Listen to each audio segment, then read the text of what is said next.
I'm Chris Richardson, and this is Not a Pipe Podcast.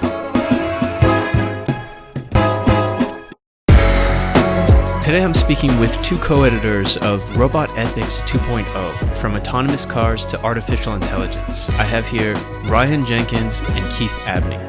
This is a really fascinating collection of essays dealing with a lot of things that seem kind of far off, but in other ways are right at our doorstep in terms of what we have to deal with, what we have to think about in our society in relation to technology. So I thought it was the perfect book to start 2019 with for the podcast. Ryan and Keith, thank you so much for speaking to me today. I guess since this is the first interview I've actually done where we have more than one guest, maybe you could introduce yourselves and tell us a little bit about the book. Yeah, I'm Keith Abney. I've been here at Cal Poly for a while. I and Pat Lin, who co-edited the book, and George Becky, who was a roboticist at the University of Southern California and then decided to retire and become an advisor to the College of Engineering here at Cal Poly. We got together and did some research back over 10 years ago on the ethics of, autonomous robots in the military, so-called killer robots. We got a grant and released a major study on that back in 2008. You can download it at ethics.calpoly.edu if you wish.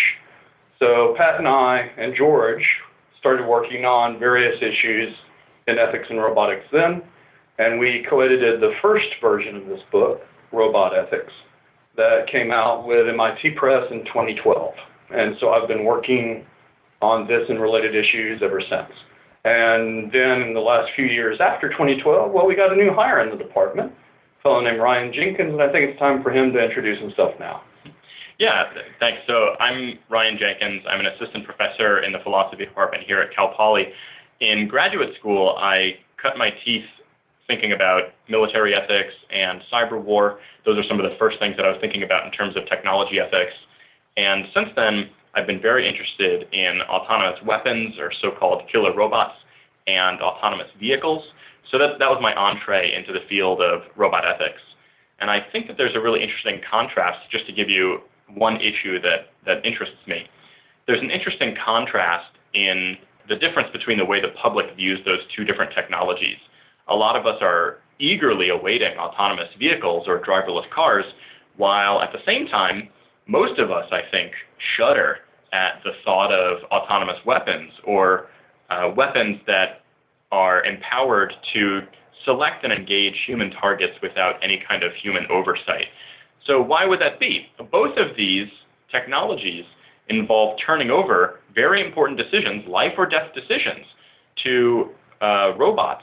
And yet the public feels very differently about both of them. And one of the things that I've been interested in is if you can construct a theory that explains when it's permissible to use robots to make life or death decisions and when it's not permissible, and if a theory like that can help account for the stark difference in the way the public reacts to these different technologies.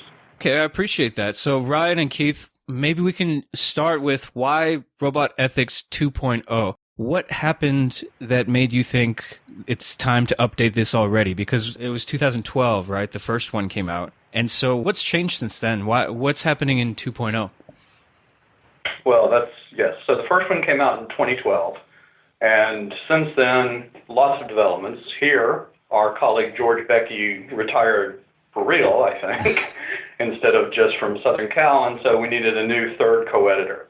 And Ryan very capably stepped into that. So why did we need a sequel? Well, the single most prominent development, I think, in robot ethics between 2012 and this past year was what Ryan already alluded to, the development of autonomous vehicles. And that went from being a non-issue at the time we published the first book because the technology was just still too far in the future. DARPA had a competition at that point. Autonomous vehicles existed at that point, but no one was seriously thinking about commercializing them. No one was seriously thinking about how we were going to drive them around on public roads back in 2012. Now, of course, it's a huge issue, and it's only going to get bigger. And so that alone, I think, justified the new book. And if you look at the table of contents, well, the whole first section is basically on that topic, varying issues in the ethics of autonomous vehicles, looking at it from a bunch of different angles. And then there are several other emerging technologies. My chapter is on the ethics of robots in space, for example, that are going to be a huge issue. So other issues that simply weren't investigated in the first book. First book had a lot about military robotics. That was the huge debate back 6-7 years ago. It's still a huge debate, but we covered a lot of it in the first book, so we only have one chapter on it in the second book. Instead, we look at further developments. Care bots, sex bots are going to be huge. Other kinds of developments that we paid little attention to in the first book were further developments justified further detail, right? Yeah, I think Keith put that really well. I think that many people have been really shocked by the meteoric rise, the arrival of autonomous vehicles that's happened a lot faster than a lot of people thought. For a lot of consumers, a lot of the public, their first exposure to the convergence of artificial intelligence and robotics is going to be through driverless cars. So we took a very close look at driverless cars, and we asked ourselves what kind of issues are raised by driverless cars that are also going to rear their heads when it comes to other kinds of artificially intelligent robotic systems. So there are questions about trust, there's questions about safety, there's questions about artificial intelligence and decision-making, there's questions about legal responsibility. All of these arise with driverless cars, and society is going to have to figure out those questions, answers to those questions very, very quickly. And then the answers to those questions are going to help inform the way that these other artificially intelligent robotic systems are developed and deployed into society too. In terms of that, investigating this huge issue, you guys are able to some extent, dedicate much of your time and research to this, but most people working in other realms of the public or private sector aren't able to read up on the latest debates and events other than maybe a cursory look at newspapers and these kinds of things. And yet everybody seems to have, as you sort of alluded to earlier, a really strong opinion, usually in favor or against robots and the kinds of things that they represent. How do you negotiate, I guess, the public opinion with the debates that you may be having in, for example, a conference or in discussing this kind of work? Do you see a stark difference between people who study this, like yourselves and others, versus the public sentiment? I think that there is a lot of significant difference there, at least in my experience. And as for how we try to negotiate that, there's a two-pronged approach. The first one is that we take up the role that philosophers have served for a long time, which is to help investigate the popular opinions or popular beliefs about all kinds of things in the world. So it's not just technology, of course, but also the nature of existence or the nature of morality. This is the role that philosophers have served for at least 2,000 or 2,500 years in Western civilization. And what we try to do is we try to apply rigorous and trusted methods of logic and critical thinking to try to understand if the public's concerns and if their hopes are well grounded. And we've done the same thing in this book. So my research focuses especially closely on autonomous weapons. And one of the things that I'm still in search of is an airtight knockdown argument that there's something intrinsically morally wrong with autonomous weapons. Many people have that view, but when you get down to it, it's extraordinarily difficult to pinpoint a significant difference between autonomous weapons and other kinds of conventional weapons that are already widely used and widely accepted, like cruise missiles or long-range artillery. So part of the job of philosophers that we take up in this book is just to investigate that public sentiment and to try to help all of society understand, ourselves too, right? We're involved in the investigations too, but to help policymakers and to help the public understand what the real ethical challenges might be with some of these technologies and what is just smoke and mirrors. The second thing is an ongoing mission of the Ethics and Emerging Sciences group that both Keith and I and Patrick Lin are members of. The three of us constitute the core of that group here at Cal Poly. And we see a great deal of our work as essentially public-facing. So unlike a lot of other philosophers and unlike a lot of other academics that might be siloed in the academy and have very little interaction with the public, we see a very important role for philosophers as being people that can help clarify disputes or to help point out things that the public might overlook. We are, after all, the people who are charged with thinking carefully and logically and devoting most of our time, as you put it, or devoting a lot of our time to thinking really carefully about these issues. And we think that there's a great public value in that. First off, just a quick question. Do you work specifically with, say, engineering students who might be making these kinds of robots? We do have a lot of people here at the university that are doing that. We haven't worked a tremendous amount with the students themselves. I will say that most of the classes we teach are GE classes, so we see a healthy portion of students come through our doors who are non-philosophers, who are engineering students, and it's part of our role in the larger university system to help expose them to these issues and help them think through them. Considering that you are dealing potentially with people who don't see themselves as philosophers or philosophy majors, but who may be in the realm of engineering or in other disciplines, how do you avoid, or have you found ways to engage these kinds of groups in ways that don't seem like, at least from what I've seen in terms of teaching philosophy to a certain extent, a lot of people have to take the mandatory philosophy class or ethics class in particular, where they're taught, my background's in journalism, and so all the journalism students had to take this one credit for ethics in journalism, and everybody thought of it as sort of like a stepping stone they had to get rid of before they could graduate with a journalism degree. Because they weren't philosophy majors, they didn't necessarily take it seriously, and I'm not saying, of course, that that's how it should be, but I think that is the case in many degrees and in many professional programs. Have you been able to engage groups outside of philosophy in certain ways that you found more or less effective? Sure. This is Keith, and then I'm going to let Ryan answer too. I teach the robot ethics course here, and so this is part of what I do, every year. And the way we do it first is to emphasize simply that anytime you're thinking about what you should or shouldn't do, you're asking a not question. You're asking an ethics question, whether or not you think about it that way. And so I always begin by giving them very rudimentary ethics, right? Basic ethical theories, basic ways of trying to think about how you answer a question, what ought I to do, or what kind of person ought I to be, helping them understand that that's a philosophical and ethical question. So we give them some basic tools, and then we launch into the details of what they're interested in.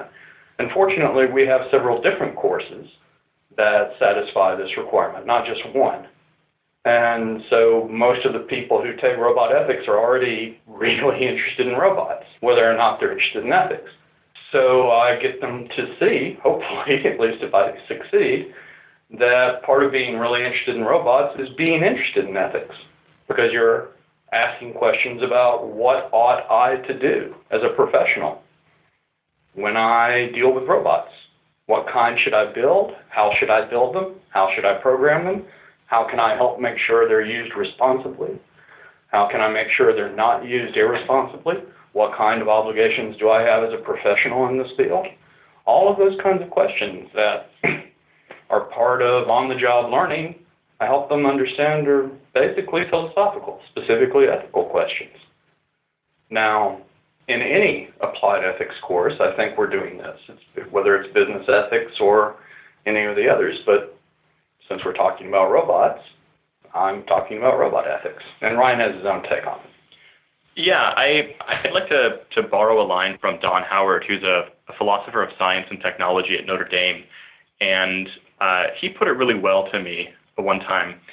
When he's tasked with motivating and explaining philosophy to non-philosophers and to engineering and to STEM students, the way he put it is this: the worst thing that philosophers can do is walk into a room and start slapping hands and start telling engineers how to do their job. He said engineers are people who by definition want to make the world better. And the role of a philosopher is to point out that there are ways of making the world better that you might have overlooked, and there are ways of making the world worse that might not occur to you, that you might accidentally stumble into as well. But philosophy is the discipline that's been most carefully investigating questions of how to make the world better and worse, and we've been doing it for 2,500 years.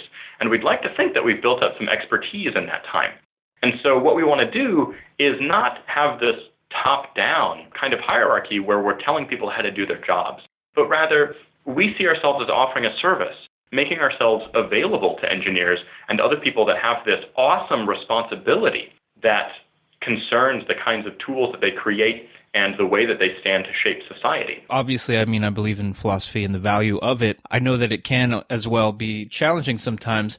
I'm reminded, and here I'm sort of paraphrasing, in an interview I did sort of recently with Martin Erwig, who wrote Once Upon an Algorithm. He was saying effectively that we come up with some really interesting philosophical debates, like in, I think it's the first chapter perhaps in this book, in Robot Ethics 2.0, there's this idea of the helmet scenario where an autonomous car is going to, for whatever reason, hit one of two people on a motorcycle. One person has a helmet, one person doesn't. Do you go for the person who has the helmets because it might be a little safer, they stand more of a chance for surviving?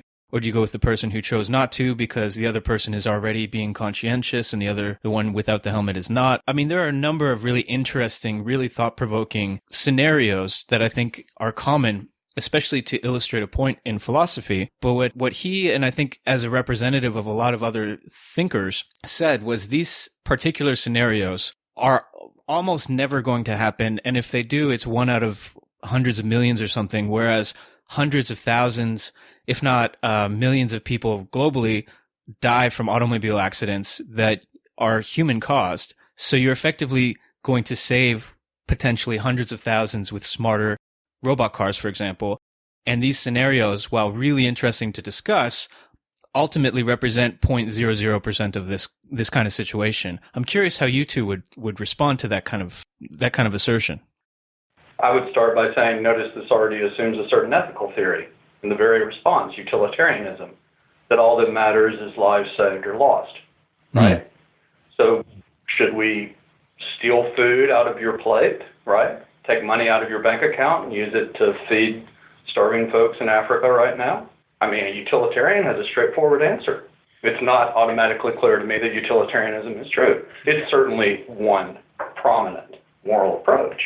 It's not at all clear to me that it's the right way to think about things. Further, even if you are a utilitarian, what are called edge cases, the kinds of cases we're talking about, matter.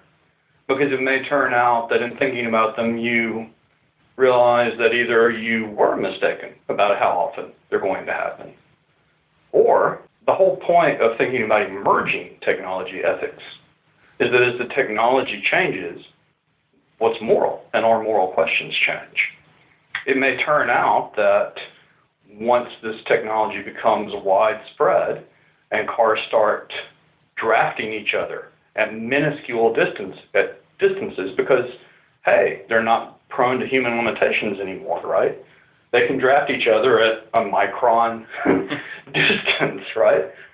And then suddenly this decision about which motorcyclist to hit could in fact cause, well, a cascade of wrecks. And so all of a sudden the consequences become much larger because the technology has changed, right? So every time technology changes, our moral questions and quite possibly our moral answers change. The whole point of this is that your thinking has to keep evolving. It can't remain static. The biggest part of philosophy is to always question assumptions. This is what Ryan was talking about when we say, following Don Howard, our job is not simply to sit here and say, this is what you got to do. It's to say, hey, have you thought about this? And about how things are going to be different if this changes, right? And that your assumptions may be faulty. You may have ignored things you really ought to be taking into account, or overestimated things that you are taking into account.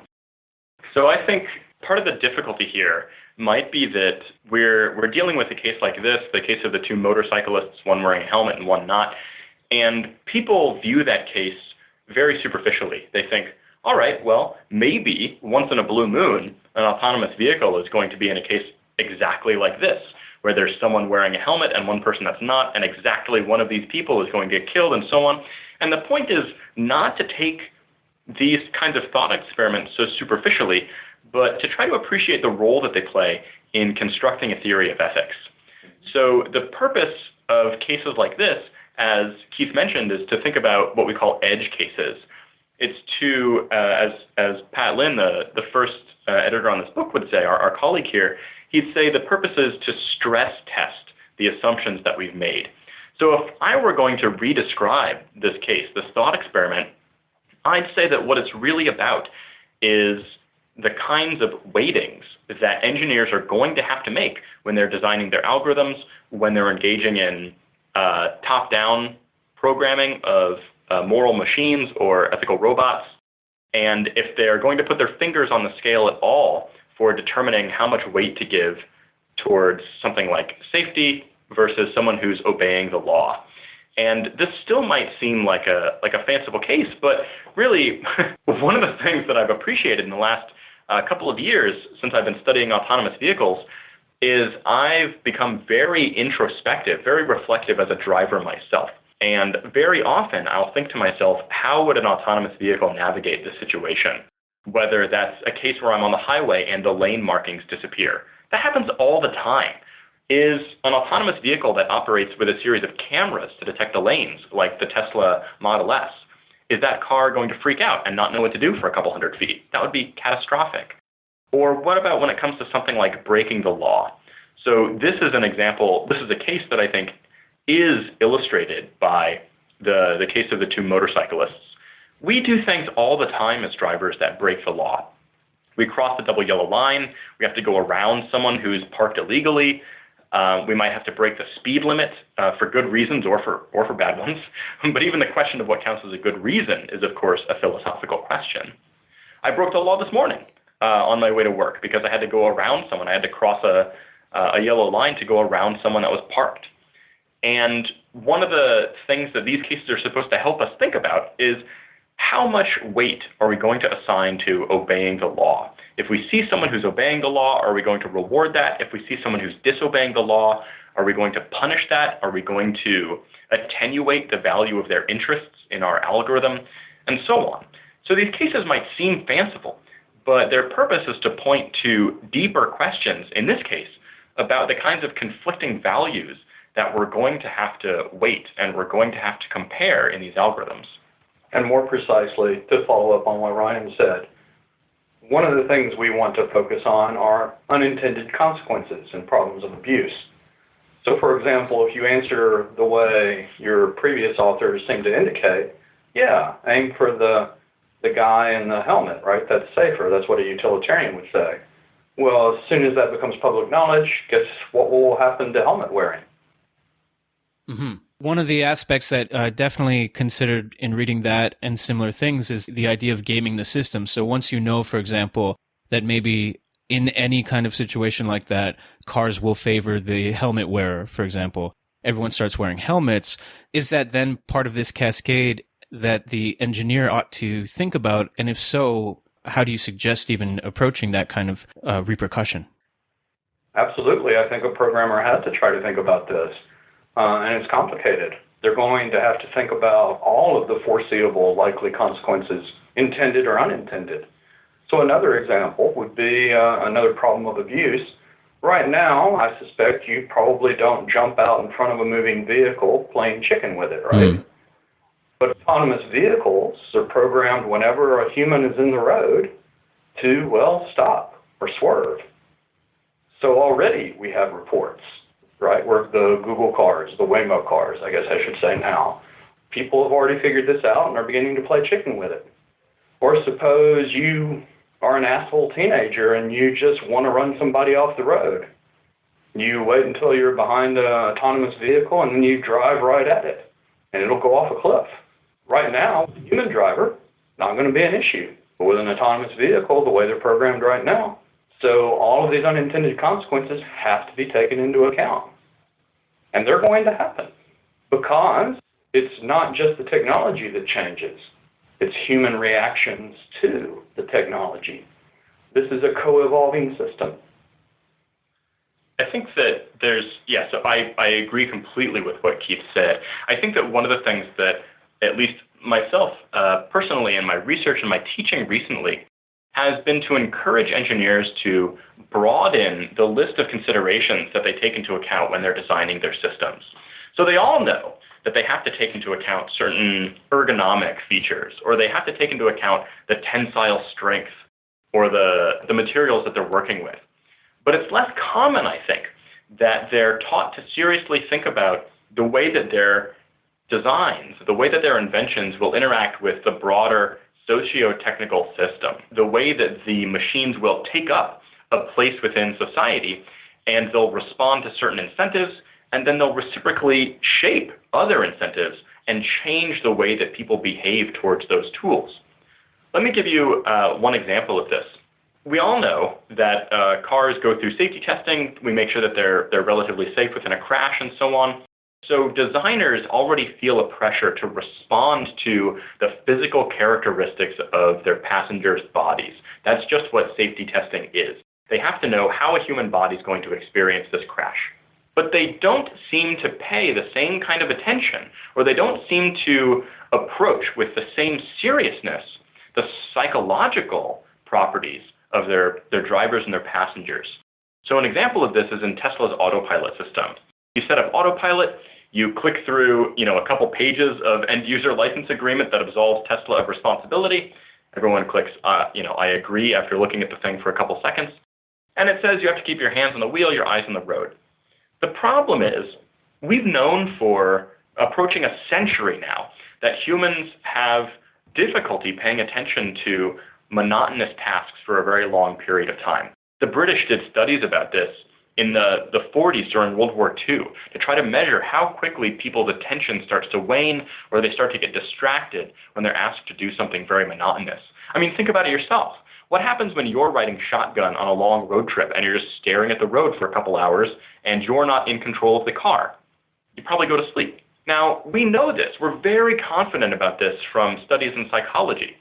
And yet engineers think that it's sufficient to present someone with a dialogue that says, make sure you stay awake, do your best. Now, they seem to be designing their cars in such a way where they're not amenable to the realities of human psychology. But they don't seem to care as much. They don't seem as earnest about that kind of problem as they are with designing cars that are physically safe. So one way that I put it to my engineering students is to say, when you go through and you get an engineering degree, you get a kind of checkbox of things that you need to think about when you're designing a system. All I'm trying to do is give you a couple more things to consider, a couple more boxes to check. Is this ethical? How is this going to interact with other things that exist? How is this going to play on human psychology? Is this system going to be easy to trust? Is the system going to be deceptive? Is it going to distort the perceptions of my users? And so on and so forth. So there's a handful of additional ethical things to consider that I think responsible engineers are starting to appreciate more and more. Mm-hmm. Well, and you raise a great point, both now and in the book, about the differences between ethics and the law, which sometimes overlap very nicely, but other times quite differently. And I wish I could remember who wrote this article that I had recently read. Maybe you guys have heard of it too. But basically it was saying that when people were given scenarios of, I think it was a CEO selling a prescription-style drug that he or she knew to be harmful, but was legally able to do, was not breaking any law, people judged that to be an okay thing to do. Not great or whatever, but they judged that much less harshly than when they heard that there was a exact same scenario, except selling this drug that was potentially harmful to people was not legal, and then everyone condemned this CEO. And I guess sort of the point of that was to emphasize that we stop thinking, especially about ethics, and we use a shortcut, which is, in this case, is the law. So did the CEO break a law? If so, not good. If not, what can we do? It seems that autonomous driving, for example, is another one of those things that I'm curious to hear your thoughts on in relation to how we may effectively stop thinking about, should I cross this yellow line? Should I speed or not speed? If the car effectively gets to make those decisions. In other words, what is the risk that we either have or will put our ethical compass on autopilot as well? I think this reminds me of something that Keith said earlier, which is that a lot of people, when it comes to introducing new technologies, assume this utilitarian framework. They ask this question, is it going to save lives? If yes, then it's permissible. And that's where the thinking for a lot of people stops. But one way that I push back on this is by saying, well, imagine that there were some technology. Imagine that we had driverless cars and we knew that they reduced deaths from traffic accidents by some significant percentage, 10 or 20%. But imagine that they made deaths from children much more common. So imagine, for example, that cars had some sort of systematic inability to recognize children who were in a pedestrian crosswalk or something like that. And so while they were much better at braking and steering on the interstate and they avoided a lot of accidents that way, imagine that they ended up killing 2 or 3 times as many children in car accidents every year. Here's a real case where people might pause and think, okay, it's no longer a simple matter of the numbers. It's no longer a simple question of are we saving plenty of people, but there are questions of what we call justice. There are questions about the distribution of benefits and harms. So if this is a scenario where people take this kind of lackadaisical attitude towards ethics, this relatively naive and simplistic view about ethics, that it's just about the numbers, period, that I think would be some serious cause for concern, and I think that it might take us some time, but I would expect that people would wake up to that after a little while once they see, for example, how those benefits and harms are actually being distributed, and they appreciate that ethics is a little bit more complicated. We're trying to get out ahead of all of that. We're trying to map the ethical landscape for manufacturers and the public ahead of time so that we can make more well-informed and more carefully considered judgments about how we shape these tools and introduce them into society. Ryan's nicer than I am. I would simply say people are stupid. That is to say, people, their moral intuitions are a welter of extraordinary confusion. So they both have intuitions that ethics is not the same thing as the law, and they have intuitions that it's nothing, that legal equals moral. Illegal simply equals immoral. They have both intuitions. They have intuitions that there is a passive-active distinction, so that it's worse to actively cause harm than to passively let it happen. And then they have intuitions that, no, they're morally equivalent. By the way, utilitarians are generally people who focus on the second of those. They think it's absolutely just as right or as wrong to let things happen as to actively cause them to happen. On the other hand, if you think there's a moral difference, again, you're probably not a utilitarian. People have all of these kinds of intuitions and many, many more that I'm describing, and they're frankly incoherent, right? And so when people come at these issues without having thought hard about them, they almost always simply apply whatever intuition floats to the top of their consciousness. Think about it. And when it turns out they're rather confused as soon as you bring up a slightly different case, well, guess why? That's why these edge cases are important to think about, among other reasons. They help reveal our confusion, the fact that we don't think well about this. To give an example of what Ryan and Pat and I have been working on, there's something called the first generation problem. In general, is it better to allow a technology, a dangerous technology, to go ahead and be legally deployed with no regulation at all, and only find out how dangerous it is by having some first generation actually suffer? And then after the fact, after the harm's already been done, then you decide to regulate it? Or would it be better to try to figure out what the dangerous uses are going to be in advance and try to regulate it beforehand? Well, I think the answer is pretty obvious, but guess which one humans and technology developers almost always do, right? Is artificial intelligence and that kind of technology making it more challenging to do ethical work or to think ethically in sophisticated ways? I don't want to reiterate the ideas like, is Google making us stupid? You know, Nicholas Carr's sort of interesting and controversial article. Are algorithms making it more challenging to think ethically because they are thinking for us in these ways? I'm curious if you think so. I think that I wouldn't say yet that we are offloading. Well, maybe I would say that. Maybe I would say that we're actually beginning to offload some of our moral thinking onto algorithms, which I think is what you were driving at. The idea that they're making a lot of these morally significant decisions for us. They're starting to diagnose disease and things like that. And we know the much storied examples of them trying to predict a person's likelihood of recidivating, filtering applications before they go to a human HR person, deciding on bank loans, and so on and so forth. Those are all morally important decisions. And I do think that we're starting to offload some of them to algorithms without thinking carefully enough. Why? Well, we're starting to sound like a broken record, but I suspect the overarching motivation is because that they do it more quickly, with less human involvement. They reduce labor costs. And in a word, they're more efficient. So we have the same kind of utilitarian approach to introducing technologies into society. I think that there's one new wrinkle or one additional problem there, which is that the algorithms, the products of machine learning are oftentimes opaque. And that makes it extraordinarily difficult to interrogate and to understand why these decisions are being made. Their outputs can be inscrutable and totally opaque to human investigation. And so while we have them making decisions that are morally important, and they often demonstrate patterns of bias that are seriously problematic, to top it all off, we're not even sure why they make the decisions that they do. And I do think that this presents a serious moral challenge for society. And I don't mean to be standing aside history and yelling stop at this point, but I think that there's a reckoning that has yet to come where society will start to question whether they're really content to have their lives structured, increasingly structured by these black boxes. Okay, I know that you guys are going to have to go soon, and so I want to ask you a really short question and then ask you to explain it a little bit. And that is, I don't know if you've ever done this yet, but would either one of you get into and be a passenger pseudo-driver in an autonomous car? Would you do that or not? But I'm also very curious in your thinking about why. Yes, I would. Yes, I have. And it was a lot of fun. I mean, it's sort of thrilling for me because I study these technologies. I suppose when I mentioned earlier that many of us are eager, that was autobiographical. Many of us are eager to get into driverless cars.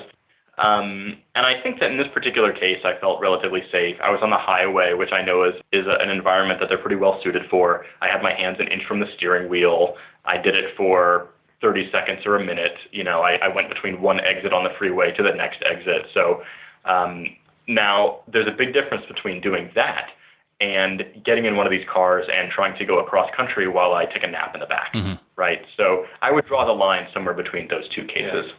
And like Ryan, I mean, there's no simple answer because the question is too vague.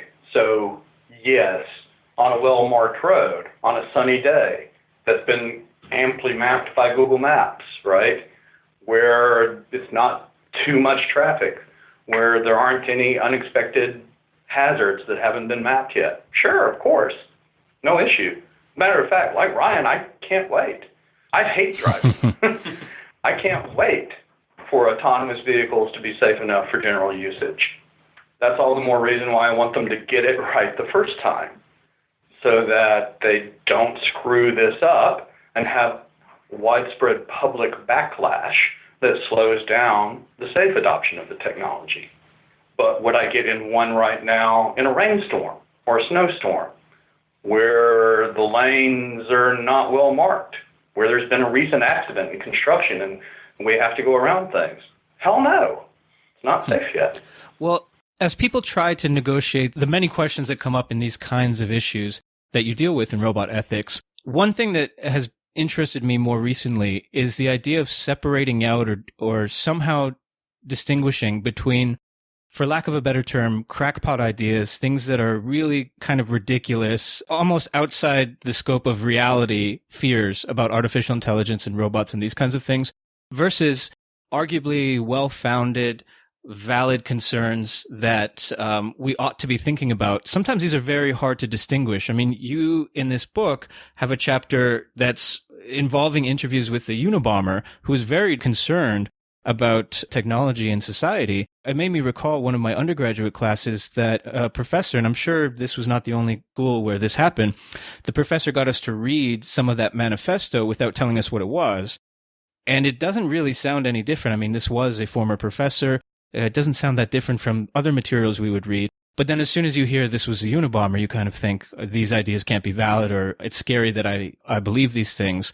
And I'm wondering if you can give some advice or some thoughts on how people who are interested and potentially concerned with robot ethics can negotiate between hearing ideas online or wherever that really we ought not take too seriously versus ideas that are significantly likely to impact us, and therefore we ought to take those ideas seriously, because sometimes they can really sound the same to me.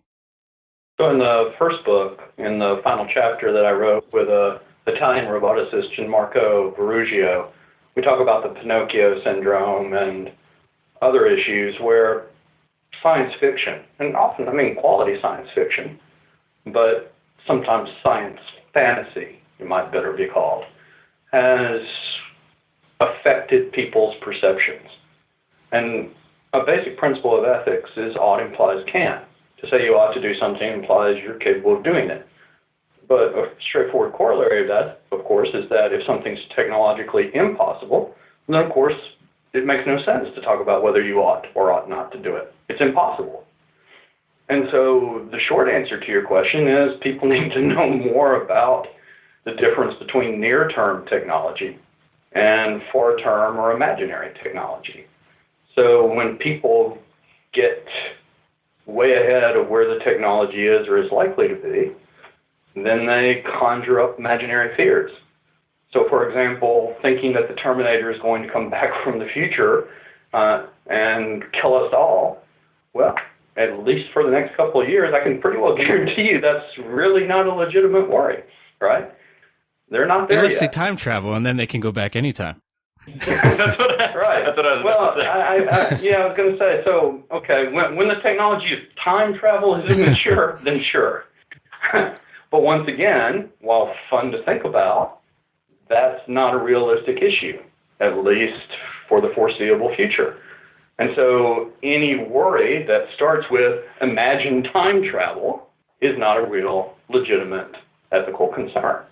And any technology that assumes, for example, every human being in the United States has voluntarily agreed to stop driving their cars and is completely 100% wonderfully satisfied with having nothing but autonomous vehicles.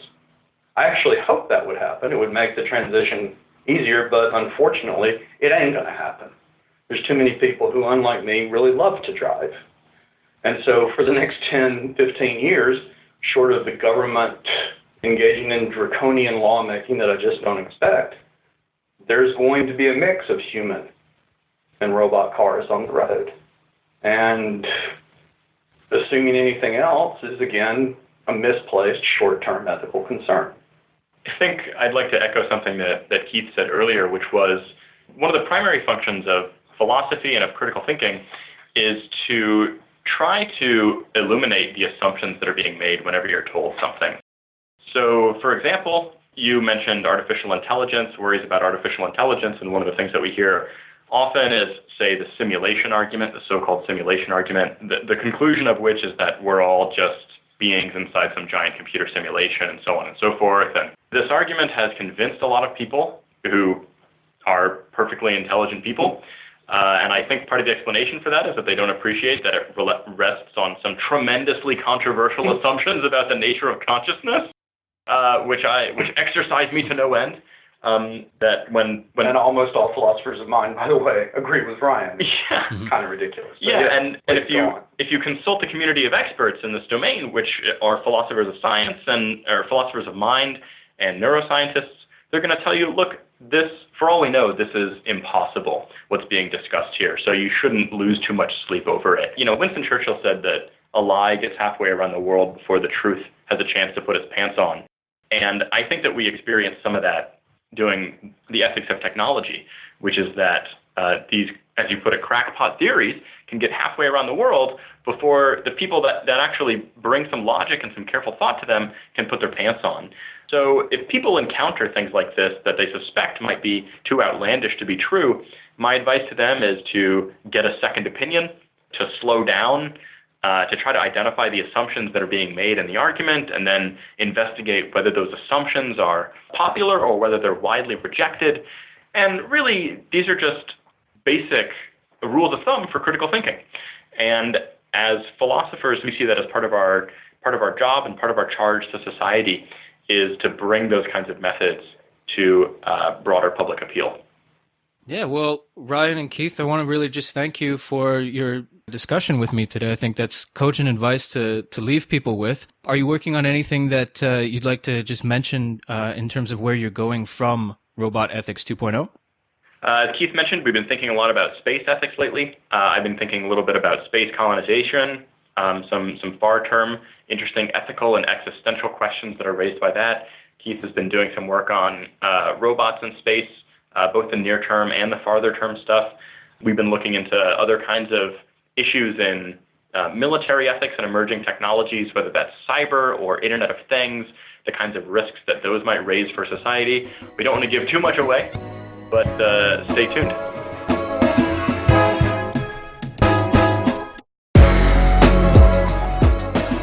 Thanks again for listening. Make sure you check out the website, tinapp.org, and see what Keith and Ryan recommend in terms of readings. Of course, that goes for all of our interviewees. They've all recommended things that you might want to check out. Please see us on Facebook, Twitter, Instagram, YouTube, and who knows where we'll be in the future. Thanks again. Cheers.